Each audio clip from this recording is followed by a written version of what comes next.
사랑은 아가페의 사랑을 말합니다. 인간적인 어떤 부모가 자녀를 사랑하고 또 이성이 남자가 여자를, 여자가 남자를 사랑하는 이런 이성적인 사랑도 또 친구가 또 친구를 사랑하는 이런 사랑도 아닌 아가페 하나님의 사랑을 말합니다. 성령의 열매 중에 맨 첫 번째가 아가페의 사랑이라 그랬습니다. 우리가 늘 이 사랑을 생각하면서 먼저 우리가 생각할 것은 우리 힘으로는 맺을 수 없다. 우리 인간의 한계를 늘 인정하고 하나님 앞에 이제 모든 걸 내려놓고 정말 주님 안에 참된 교제를 나눌 때에 사랑할 수 있다 하는 것입니다. 뿐만 아니라 성령의 열매이기 때문에 성령을 쫓아 살아갈 때에 맺을 수 있다 하는 것입니다. 그렇게 해서 우리가 세상적인 사랑이 아니라 정말 기독교인을 할 수 있는 참 사랑을 나누는 우리 교회 운동이 나와 여러분 속에 이루어지기를 예수님 축복합니다. 그리고 오늘은 이제 희락에 대해서 말씀을 나누기를 원합니다. 희락이라는 말은 다른 말로 바꾸면 기쁨이라 하는 얘기예요. 그러니까 기쁨을 말씀을 성령의 두 번째 열매가 뭐냐? 기쁨의 열매라, 희락의 열매라 그렇게 말씀을 하고 있습니다. 하나님의 나라는 로마서 14장을 보면 먹고 마시는 것이 아니다. 그러니까 이 세상에 얻을 수 있는 게 아니라 그 말이죠. 먹는 것으로나 마시는 것으로나. 그럼 어디서 얻을 수 있느냐? 성령 안에서 우리가 하나님께 찾아 먹는 희락이라 그랬어요. 그러니까 성령 안에서 이루어지는 그런 기쁨을 우리에게 말씀을 하고 있습니다. 예수를 믿으면 정말 기쁘게 살아가야 됩니다. 나와 여러분 사이에 또 우리 교회 안에서 여러분 가정 안에서 여러분 삶에서 정말 예수 믿는 재미가 넘쳐야 한다는 거예요. 어디서 찾아볼 수 없는 그런 참 기쁨을 찾아 먹고 살아야 한다 하는 것입니다. 예수 믿으십시오 그러면 아직 좀 더 있다가 하랍니다. 왜 그럽니까? 그러니까 세상 재미 많이 좀 보고 믿으랍니다. 이런 말을 들을 때가 많아요. 여러분 예수 믿는 재미가 세상에 누린 재미보다 못할까요? 결코 아닌 것입니다. 진짜 성령 안에 우리에게 주어지는 기쁨을 누린다면 정말 그 열매를 맺고 산다면 세상이 우리에게 주는 그런 기쁨과 비교할 수 없는 겁니다. 진짜 기쁨을 우리가 누리고 살 수 있다고 하는 것입니다. 우리 복음성가를 보면 주 예수 사랑 기쁨 내 마음속에 주 예수 사랑 기쁨 내 마음속에 내 마음속에 내 마음속에 주 예수 사랑 기쁨 내 마음속에 있는 기쁨 정말 세상과 바꿀 수 없는 그런 기쁨이 성도에게 누려야 한다 하는 것입니다. 여러분 예수 믿는 재미가 여러분에게 있습니까? 아이고 막걸리 한 잔 먹는 것도 못해요. 이러면 이제 문제가 있는 거예요. 왜 여러분 예수 믿는 재미를 못 느끼고 삽니까? 누구 잘못입니까? 당신 잘못이에요. 그 누림을 찾아 먹지 못해서 그래요. 분명히 성령 안에 맺은 열매가 희락 기쁨으로 나타난다 그러잖아요. 교회 안에 오만상치 부리고 분위기를 막 엄숙하게 만들고 막 두렵게 만들고 음하게 만들고 과연 바른 신앙일까? 여러분 중세시대에 정말 이렇게 특별히 수도원에서 아주 이렇게 웃는다든지 기뻐하는 것을 굉장히 비신앙적으로 생각했어요. 움베르토 에코라고 하는 소설이 있습니다. 장미의 이름이라 하는 소설입니다. 중세시대의 소설입니다. 베네딕트 수도원에서 이탈리아 북부에 있는 수도원입니다. 거기에 살인사건을 다루는 소설이었어요. 수도원의 살인사건을 다루는 소설이었어요. 수도사 호르헤라고 하는 분이 자기 제자들을 살해하는 아주 무서운 소설입니다. 자기 제자들이 그 당시에 금욕을 하지 아니하고 특별히 이제 이단으로 금지되었던 아리스토텔레스의 시약이라고 하는 소설을 읽었습니다. 거기 보면 웃음은 예술이며 식자들의 마음이 열리는 세상의 문이다. 웃음은 예술이다. 진짜 먹고 사는 사람들의 마음이 열리는 문이라. 웃음이 없으면 마음이 안 열린다 이런 뜻이죠. 이 소설을 돌려보고 읽은 모든 그의 제자들은 살해를 당했어요. 이런 살인 사건이 왜 일어나는가 나중에 조사를 해봤더니 그의 스승이었던 호르헤라고 하는 스승이 바른 신앙이 아니기 때문에 그들을 살해했다 하는 그런 내용인 것입니다. 여러분 중세 시대는 이렇게 엄하고 막 그랬어요. 참 우리 많이 바뀌었어요. 예배 모임 보면 사실 우리가 이렇게 예배들을 들어오면서 아주 엄숙하게 들어와야 돼요. 옆에 사람 인사도 못해요. 예배 시간에 아멘 소리도 못하게 돼 사실은. 예배 모임 보면 눈인사도 못해. 그럴 정도로 굉장히 엄하게 헌법이 기록됐어요. 이번에 좀 이제 수정될 거예요. 근데 요즘 우리 어떻게 합니까? 박수도 치고 뭐 인사도 하고 또 말씀 은혜 받으면 웃기도 하고 아멘도 하고 막 이런단 말이에요. 이럴 정도로 많이 우리 현재 우리 신앙이 달라졌어요. 그냥 어느 것이 맞을까? 정말 엄하고 말이에요. 막 그냥 엄숙하고 조금도 여유가 없고 막 이런 것이 과연 교회일까? 그렇지 않다는 거예요. 천국은 실학의 나라입니다. 믿는 자들의 나라이죠. 반드시 예수 믿는 사람은 천국의 기쁨을 누리고 살아야 돼요. 기쁨으로 사는 것입니다. 교회 생활도 기뻐하고 봉사하고 헌신하도 기뻐하고 가정에 가서도 막 기뻐하고 정말 화평을 도모하는 사람이 돼야지. 자꾸 비판하고 가르고 말이야 이런 사람 되면 안 된단 말이에요. 긴장하고 말이야 이러면 안 되잖아요. 교회는 어느 것보다도 용서가 되는 곳입니다. 우리 실수할 수 있어요. 우리 잘못할 수 있습니다. 그렇지만 어디에서 용서받아요? 교회에 와서 주님께 용서받는 것입니다. 더불어 함께하고 더불어 칭찬하고 더불어 높여주고 함께 웃고 하는 것이 뭐냐? 교회라고 하는 것입니다. 우리 교회도 여러분 예수님 안에 이런 교회가 되기를 예수님 축복합니다. 여러분 소요리 문답에 사람의 제일 되는 목적이 뭐냐? 내 존재의 의미, 인생의 제일 되는 목적이 뭐냐? 하나님을 영원하게 하는 것이며 영원토록 그분을 즐거워하는 것이다. 즐거워하는 것이라고 그랬어요. 하나님 안에 교제하면서 하나님으로 즐겁게 사는 것. 이것이 뭡니까? 사람의 제일 되는 목적이래요. 기쁨을 잃어버린 것은 하나님의 목적이 아닙니다. 우리가 교회 생활 정말 기뻐하며 살아야 한다고 하는 것입니다. 시편 43편 4절에 보면 그런즉 내가 하나님의 제단에 나아가 나의 큰 기쁨에 하나님께 이르리이다. 하나님 제단에 이르기를 원하는데 어디까지 가면 기쁨의 하나님 앞에 이르기를 원한다. 그분께 가기를 하나님은 기쁨의 하나님이래요.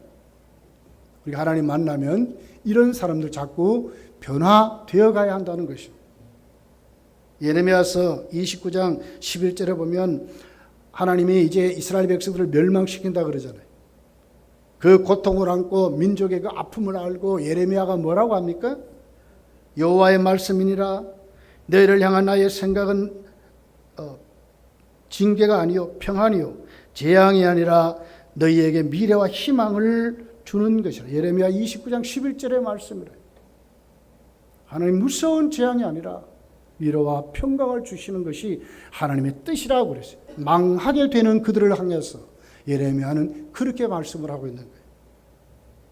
예레미야 예가서 3장 33절에 보면 주께서 인생으로 고생하게 하시며 근심하게 하시면 본심이 아니시다. 우리를 고생하게 하고 하나님의 본심이 아니라는 거예요. 그래서 우리가 정말 슬픔 많고 괴로움 많은 이 세상에 성도는 기쁨을 찾아 살아가는 것입니다. 정말 하나님 앞에 우리가 소망 가운데 즐거워하며 살아가는 것이 바른 신앙이다 하는 것을 우리가 알 수가 있는 것입니다. 여러분 우리가 바울 사도가 그러잖아요. 데살로니가 교회를 향해서 항상 기뻐하라. 쉬지 말고 기도하라. 범사에 감사. 이는 너희를 향하신 하나님의 뜻이니라. 첫 번째가 뭐예요? 항상 기뻐하라는 것입니다. 항상 기뻐하라. 이게 첫 번째. 거기에서 뭐가 나옵니까? 기도가 나오고, 거기서 뭐가 나옵니까? 감사가 나온다는 거예요. 여러분, 기쁨을 찾아 먹기를 예수님 축복합니다. 에덴 동산의 풍성을 보세요. 죄를 짓기 전에 에덴 동산 어떻게 됐어요? 그 넘치는 정말 풍성한 그들 속에 가장 행복하게 살았어요. 가장 지복한 상태로, 가장 지혜롭고 가장 행복한, 하나님 보시기에 좋은 토브라고 하는 말입니다. 아주 보시기에 좋은, 정말 충만한 그런 기쁨 속에 그들이 그렇게 살았어요. 조금 더 결핍이 없고 조금 더 부족함이 없는 그런 삶을 살았어요. 구원은 이런 것입니다. 우리가 회복되어 가는 것입니다.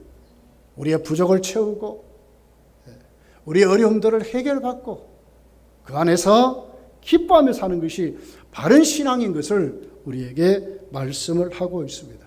자, 그렇다면 어떻게 하면 희락을 찾아 먹을까? 어떻게 하면 열매를 맺을까 하는 것입니다.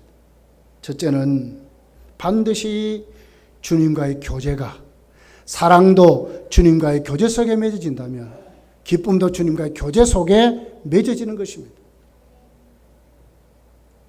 성경은 헛된 기쁨을 말해요. 전도서 2장 1절, 나는 내 마음에 이르기를 자 내가 시험 삼아 너를 즐겁게 하리니 너는 낙을 누리라 하였으나 보라 이것도 헛되도다. 이것은 뭐예요? 쾌락을 말하는 쾌락. 성경이 말하는 것은 쾌락이 아닙니다. 희락입니다. 희락. 하나님 안에 누리는 기쁨입니다. 쾌락이 아니라 희락입니다. 희락. 어디에서? 주님 안에서, 주 안에서, 주님과 교제 안에서 체험하고 그분이 오늘 또 내 삶 속에 역사하고 그분과 동행하면서 그분이 내 삶 속에 주인 되셔서 내가 오늘 살아가는 거기에 그 응답의 기쁨을 누리고 그 주님이 나에게 주시는 그 행복을 누리는, 어디서 바꿀 수 없는, 정말 예수 믿는 사람이 그 보람이 넘치는 그곳에 뭐가 생깁니까? 기쁨이 생긴다는 거예요. 네. 여러분, 그 로또에 당첨된 사람들 잘 됐다고 합니까? 거진 다 망했대요. 그런 불로소득은 여러분 오래가지 못한다는 거예요. 얼마나 좋았겠어. 처음에 얼마나 기뻤겠어요. 그러나 그 인생이 왜 맞겠을까요? 탕진하고 막 그래서 그런 거예요. 성경이 말하는 기쁨은 그런 기쁨이 아닙니다. 예수님 안에 주님이 나를 다스릴 때 그 속에서 누리는, 정말 다 내려놓을 수 있는 것, 다 맡길 수 있는 곳이 있는 거예요. 여러분 인생 맡길 곳이 있습니까? 주님께 거하는 것, 주님 안에 있는 것, 주님과 교제하는 것은 바로 이런 것입니다. 다 맡기는 것입니다. 수고하고 무거운 짐진 자들아 다 내게로 오라. 다 내게로 오라. 예수께 와서 우리의 수고의 짐을 맡기는, 여기에 뭐가 있습니까? 기쁨이 있다는, 기쁨이 있다. 모든 수고를 내려놓을 수 있는 것, 거기에 기쁨이 있다는 거예요. 네. 여러분이 수고의 짐을 낑낑대고 살지 마시고 다 주님한테 내려놓고 정말 주님께 다 소통하면서 예수 안에 여러분서 기쁨이 넘치기를 예수님 축복합니다. 모세를 보세요. 모세 어떻게 살았어요? 히브리서 11장 25절에 보면 도리어 하나님의 백성과 함께 고난받기를 잠시 죄악의 낙을 누리는 것보다 더 좋아하고, 죄악의 낙을 누리는 이 쾌락을 말하거든요. 왕자로서 수만 가지 세상의 권세를 누리며 살아가는 그 쾌락. 근데 이것을 내려놓아 버렸다는 거예요. 오히려 하나님 백성과 고난받기를 좋아했다는 거예요. 누가요? 모세가 그랬다는 거예요. 하나님 백성이기 때문에 그런 것이죠. 잠언 21장 17절에 보면 연락을 좋아하는 자는 가난하게 되고 술과 기름을 좋아하는 자는 부하게 되지 못하느니라. 연락을 좋아하는 이 쾌락을 말하거든요. 이런 기쁨이 아니라 정말 예수 안에 성도만이 누리는, 오늘 우리가 정말 이 세상의 모든 기쁨은 전부 쾌락이죠. 쾌락. 무슨 사람 만나고 무슨 모임 다 그 속을 들은 전부 쾌락이라 쾌락. 다 자기중심적인 것. 이것 때문에 쾌락이에요. 하도 더워서 월요일날 좀 팔공산을 갈 때가 많아요. 가산산성을 등반을 하고 그 케이블카 밑에 있는 자동차 극장에 옵니다. 거기 가서 그 선선한 공기를 마시면서 성경도 읽고 컴퓨터도 한번 보고 그리고 거기서 그렇게 지내다가 저녁이 되면 내려올 때가 많았어요. 사람들이 뭘 하느냐? 거기서 그렇게 가서 보면 대개 다 할 것이 없었으니까 전부 이거 합니다. 이게 뭐죠? 이게 뭡니까? 전부 놀았다 가면 전부 이런 거예요. 전부. 뭐가 그렇게 재밌는지. 여러분, 세상 재미도 이렇게 좋답니다. 하물며 예수 만난 우리들이 정말 예수님과 교제하면서 그게 무엇이 있겠습니까, 여러분? 주님 주시는 참 기쁨이 거기에 있다는 것입니다. 정말 주님을 체험하고 주님으로 살아갈 때에 세상이 정말 줄 수 없는, 무엇과도 바꿀 수 없는 그런 기쁨을 우리에게 말씀하고 있다고 하는 것입니다. 자, 오늘 이 본문에 말하는 이 희락이라는 이 단어는 어떤 뜻이 있을까? 신약 성경을 보면 이 희락, 기쁨이라는 단어가 한 326회 정도 기록이 되어요. 단어가. 그런데 그 뜻이 한 10가지 유형으로 이렇게 나누어요. 근데 오늘 본문이 나와 있는 이 희락이라는 이 단어는 헬라어로 카라 하는 말입니다. 카라 하는 뜻이 있어요. 카라라는 단어입니다.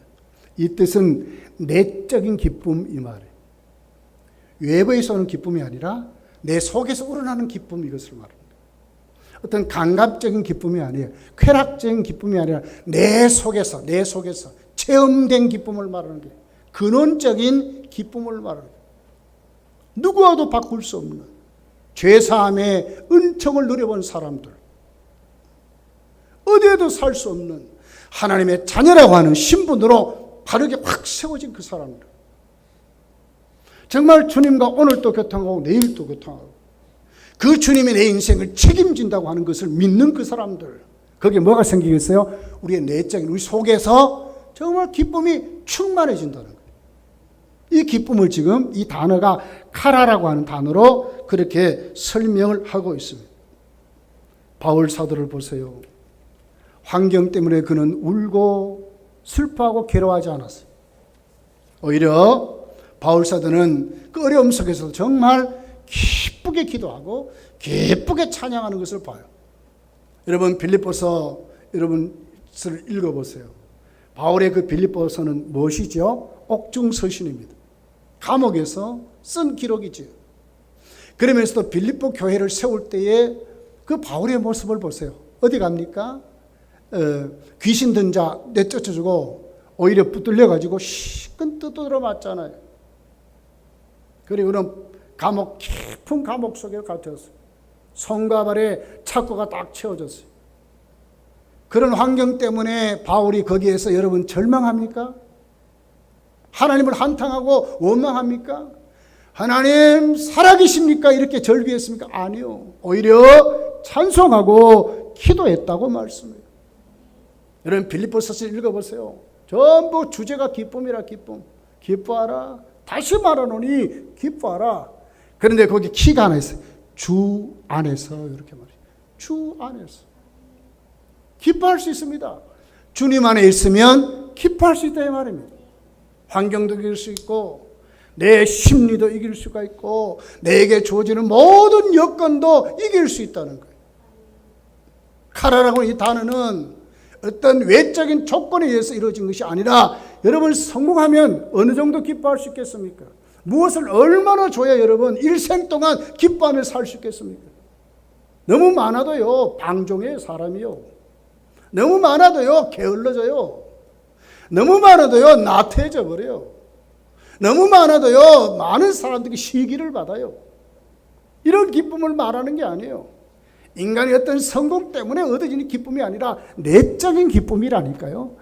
진짜 하나님 만난 사람들, 진짜 예수 만난 사람들, 그분이 주인된 그 사람들, 남이 가지 못한 그 구원을 누리는 사람들, 이것이 뭐냐? 참 기쁨이라는 거예요. 여러분 교회 생활, 여러분 사회 생활, 여러분이 가지고 있는 모든 가정 생활에 이 같은 복이 이루어지기를 예수님 축복합니다. 그러면서 오늘 우리가 이 말씀을 보면서 두 번째는 어떻게 할 때 우리가 정말 기뻐할 수 있을까? 희락은 성령의 열매입니다. 똑같습니다. 성령으로 맺어지는 열매라고 하는 것입니다. 다시 말하면 성령 충만해야 맺어지는 것입니다. 세속적인 어떤 방법으로 맺어지는 것이 아닌 것입니다. 거기서 오는 것도 아닙니다. 정말 성령 안에서 누리는 기쁨을 그렇게 말씀하고 있습니다. 에베소서 여러분 5장을 보세요. 성령 충만해라. 그런 다음에 뭐가 있죠? 시와 찬미와 신령한 노래들로 서로 화답한데 하나님 안에 그렇게 산다는 거예요. 이게 뭐 기쁨 아닙니까? 성령 충만하면 될 수 있다 그 말이죠. 내가 아니라 정말 성령께 붙들리면, 성령의 역사가 일어나면, 성령을 체험하면, 성령을 누리면 그런 사람이 될 수 있다는 거예요. 팡세라고 하는 소설을 쓴 파스칼이 회개를 합니다. 그는 별명이 걸어다니는 병원이래. 정말 예수님 만나기 전에 파스칼은 소망 없는 사람을 살았어요. 모든 질병을 자기 육체에 가지고 있으면서 절망하면서 살았습니다. 그러다가 그가 성령의 충만함을 받습니다.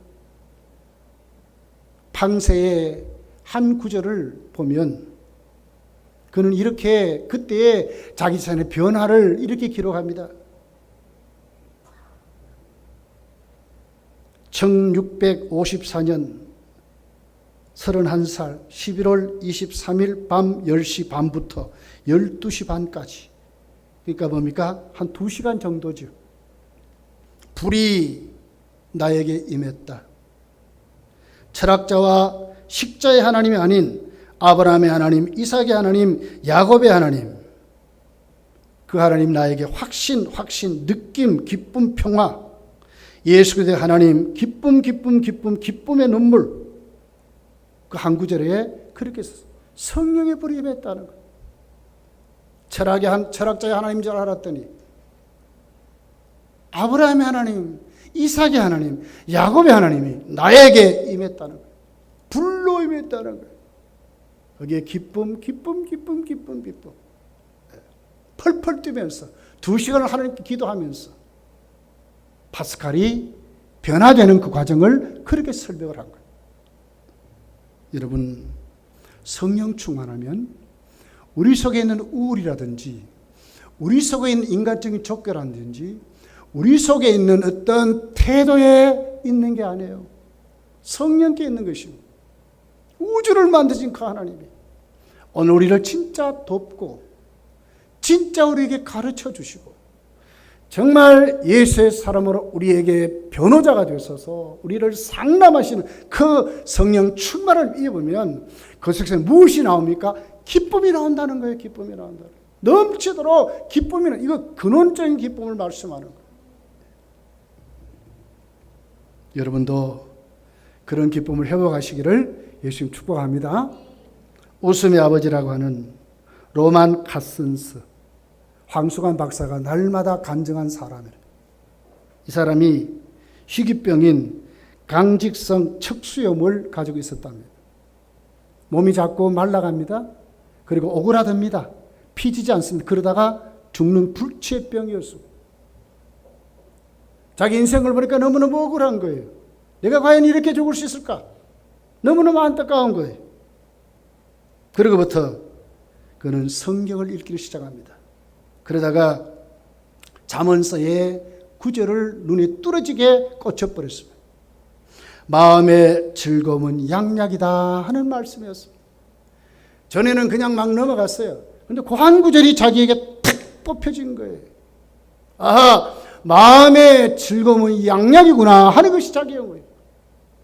그때부터 나는 오늘부터 이 말씀을 내 말씀으로 받고 실천해보자. 첫째, 웃자. 매일 이제 웃기를 시작합니다. 사람들이 뭐 실상했을 정도로 계속 웃습니다. 얼마 가니까 자기 속에 있는 절망이 물러갔습니다. 얼마 가니까 자기 손가락이 펴지기 시작했습니다. 얼마 가니까 자기 팔이 펴지기 시작했습니다. 얼마 가니까 자기 발가락이 펴지기 시작했습니다. 나중에 우리가 다 나버렸습니다. 병원에서 깜짝 놀랐습니다. 도대체 이것이 어떤 일인가? 하버드 대학에 쫓아갔어요. 자기의 모든 것을 데이터를 병원에서 있었던 다 자료를 가지고 가서 하버드 대학 교수에게 찾아갔어요. 웃음에 대해서 한번 연구해 달라고. 나는 성경을 읽다가 마음의 즐거움은 양약이라는 말씀을 듣고 나는 웃다가 보니까 내 병이 다 나았습니다. 도대체 이게 뭡니까? 한번 연구해 달라고. 그래서 하버드 대학에서 처음에는 막 웃었대요. 세상에 이런 게 어디 있느냐. 근데 너무 진실하거든요. 또 병원의 모든 자료가 정확하거든요. 불치병이 웃다가 나왔다는 거예요. 그래서 하버드 대학에서 이분을 교수 자리에 앉혔습니다. 그리고는 웃음에 대해서 연구를 하라고 했습니다. 사실 대학도 못 나온 자였어요. 그런데 대학 교수, 하버드 대학 교수가 되어버렸어요. 연구하니까 뭐가 있어요? 우리가 웃으면 우리 몸에 항암 물질을 방어할 수 있는 면역 체계가 만들어진 것을 알게 됐습니다. 웃으면 뭐 T인파구라 그 세포가 넘치도록 만들어진대. 하나하나 살아있는 세포가 자꾸 재생된다. 재생된다. 그래서 그는 웃음의 아버지라는 별명을 가지고 학교의 하나의 학문으로 정착한 사람이 카슨스라고 하는 사람입니다. 여러분, 우리는 오늘 또 이 말씀 하나님 앞에 우리가 가슴에 새기고 정말 성령 충만해야 된다 하는 믿음을 가지고 여러분이 정말 기쁨을 찾아먹는 그런 신앙으로 세워가시기를 예수님 축복합니다. 누가복음 11장 13절에 보니까 이렇게 기록됐어요. 너희가 갈지라도 좋은 것으로 자식에게 줄 알거든 하물며 너희 천부께서 구하는 자에게 성령을 주시지 않겠느냐. 성령을 주시지 않겠느냐. 하나님 은혜를 사모하고 정말 기도하는 그 사람들, 하나님께 나가는 그 사람들에게 하나님 주시는데 좋은 것, 마태복음 좋은 것이라고 말씀, 누가복음은 그 좋은 것을 성령이라고 말씀했어요. 성령을 주시지 않겠느냐. 성령 충만이 이렇게 중요한 것을 우리에게 말씀을 하고 있는 것입니다. 사랑하는 성도들이여, 이제 우리가 성령 충만 받았어. 저나 여러분이나 정말 주님 안에 성경이 말하는 세상이 주지 못하는 이 희락하는 기쁨을 여러분 찾아 먹으시기를 예수님 축복합니다. 요한복음 16장 24절에 보면 지금까지는 너희가 내 이름으로 아무것도 구하지 않았으나 구하라 그리하면 받으리니 너희 기쁨이 충만하리라. 너희 기쁨이 충만하리라.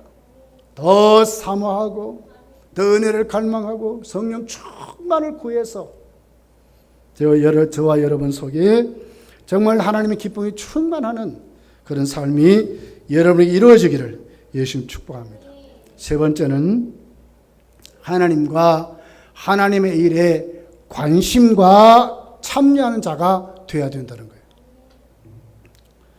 빌립보서를 읽어보게 되면 바울은 전혀 기뻐할 수 없는 조건이었어요.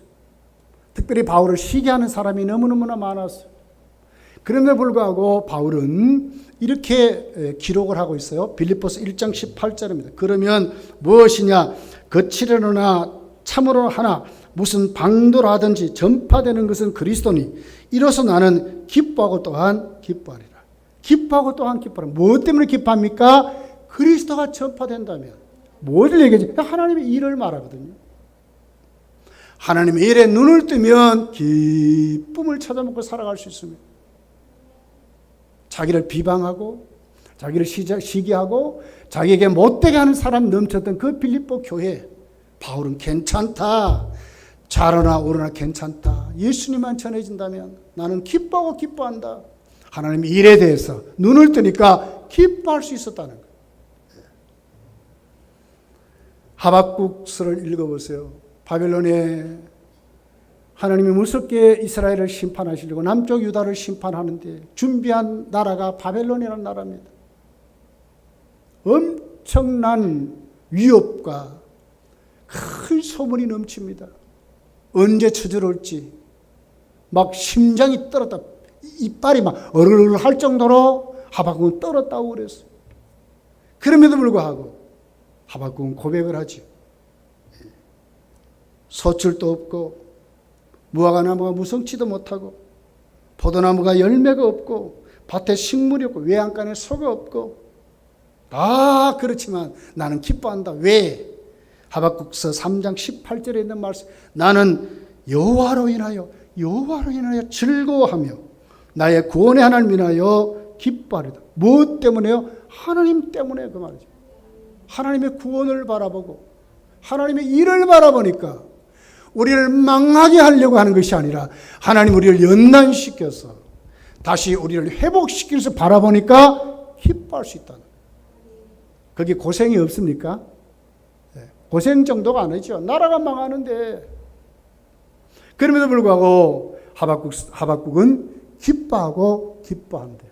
왜요? 하나님과 하나님의 일에 눈을 뜨니까 기뻐할 수 있는 거예요. 우리 좀 넓고 크게 좀 봤으면 좋겠어요. 당장 앞에 있는 것 보고 막 이런 것이 아니라 정말 좀 크게 좀 보고 하나님 우리를 쓰시는 그 하나님 앞에 하나님 일에 우리가 좀 눈을 떠서 정말 우리가 충성하는 자로 세워지면 우리에게 뭘 주느냐? 하나님은 기쁨을 주신다는 거예요. 기쁨을 주신다는 거예요. 우리 모두 다 이런 것으로 돌아가시기를 예수님 축복합니다. 특별히 그 존 와르라고 하는 구두를 만드는 실습생이 있었습니다. 근데 자기 밑에 또 자기 그 기술을 배우는 견습생이 또, 실습생은 이제 진짜로 거기 들어온 사람이고 견습생은 이제 그 잠깐 보고 이렇게 하다가 이제 갈 사람들. 우리 교회 노인대학 홈페이지가 없어졌는데 네이버에 보면 전화번호하고 그런 게 좀 있어요. 그러니까 자꾸 우리 집에 전화가 와요. 그 대학생들이 실습을 하려고 검단 노인대학입니까? 그래 전화가 와요. 그래서 전화를 받고 예 요즘 우리가 안 합니다. 그러면서 대답할 때가 참 많습니다. 여러분 이렇게 실습생과 견습생은 좀 달라요.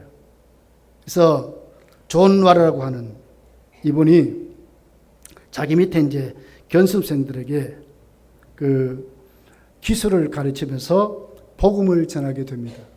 근데 그 중에 한 그 실습생이 견습생이 그 자기 그 구두 수선 곳에 돈을 훔쳤어요. 많지도 않아요. 요즘 말로 한 100원 정도 되는 것 같아요. 돈을 좀 훔쳤어요. 나중에 밝혀졌어요.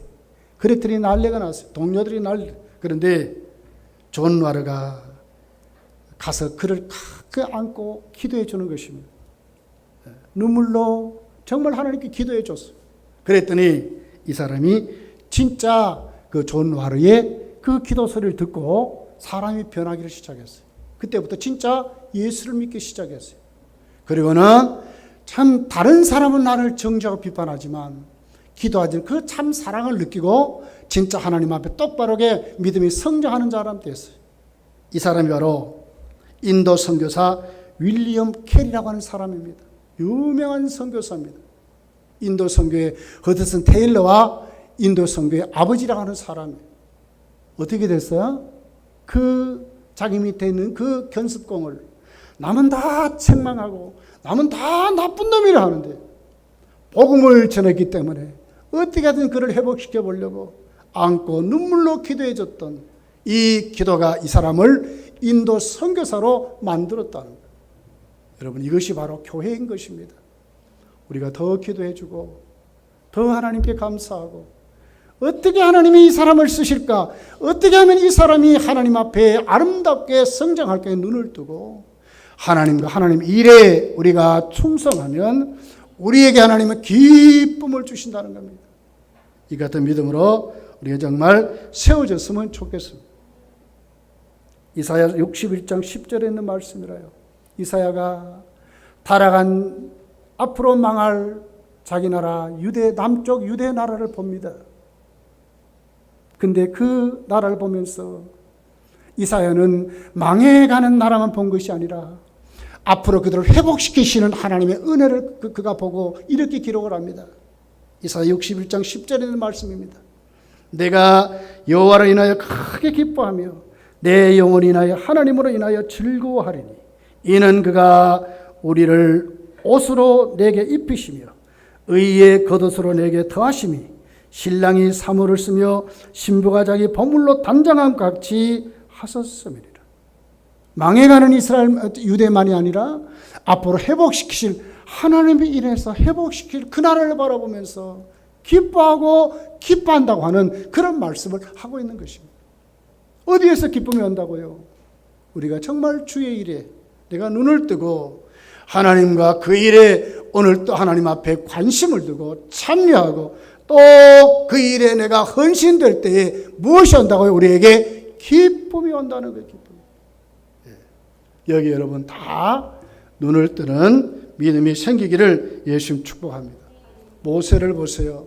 시편 150편 거기에 유일하게도 90편이 모세의 시라요. 14절에 이렇게 기록합니다. 아침에 주의 인자심이 우리를 만족케 하사 우리를 일생 동안 즐겁고 기쁘게 하소서. 이때가 언제입니까? 민수기 14장의 배경을 말해요. 민수기 14장이 무엇이죠? 12정탐꾼 가데스 바나에서 가나안 땅을 이제 정탐으로 보냈단 말이에요. 돌아온 다음에 뭐라 그래요? 10정탐꾼이 비방하잖아요. 부정적인 말을 하거든요. 그랬을 때 이스라엘 백성들이 뭐라 그래요? 모세를 가로채어보자. 하나님 원망하고 모세를 원망하고 바로 그때의 모습이에요. 원망하고 또 그를 갈아치우려고 하는 그 사람들을 바라보면 모세는 절대로 기뻐할 수 없는 거예요. 근데 뭘 모세가 봅니까? 시편은 모세가 왜 이렇게 기록을 합니까? 아침에 다시 다음 날에 우리를 회복시키시고 우리를 구원하시고 우리를 참되게 하신 하나님 뭘 봤어요? 하나님을 봤다고 말이에요. 하나님의 구원을 본 거예요. 오늘은 먹장구름 같지만 내일은 밝게 갯날을 주신 하나님을 바라봤다 그 말이에요. 우리가 이런 믿음을 우리가 가져야 된다는 거예요.